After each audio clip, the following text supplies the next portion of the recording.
The first snow fell earlier than anyone expected, heavy and silent, swallowing the small mountain town in white before dawn.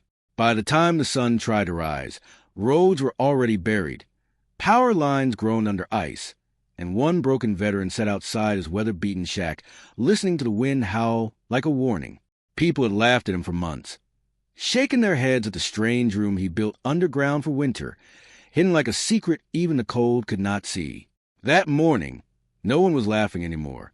If you believe in the silent hero second chances and that unseen preparation can save lives, take a moment now to like, comment, share, and subscribe to the channel.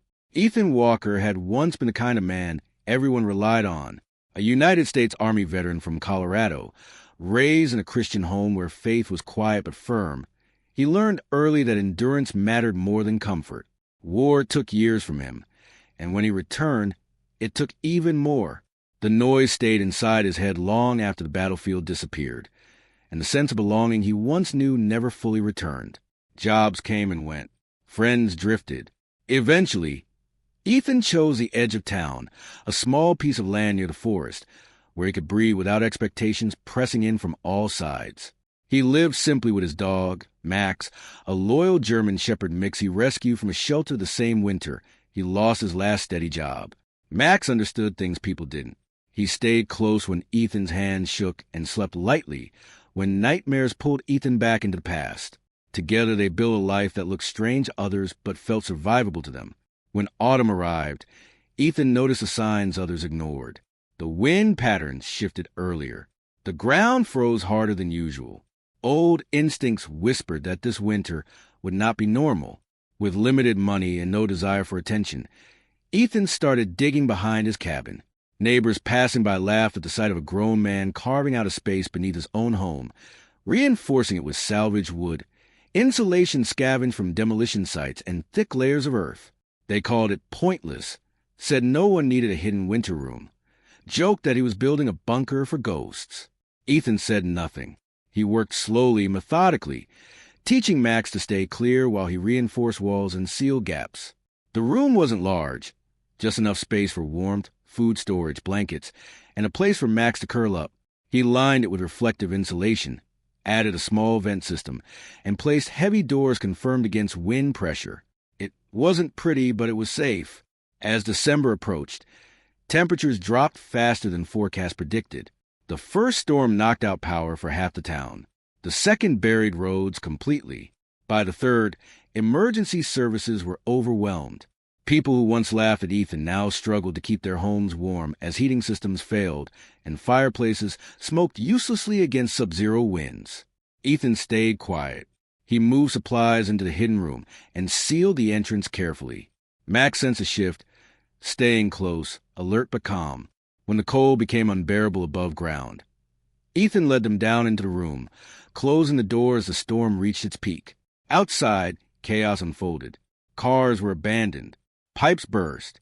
Elderly neighbors found themselves trapped in freezing houses with no heat. Shelters filled quickly, then closed when roads became impassable.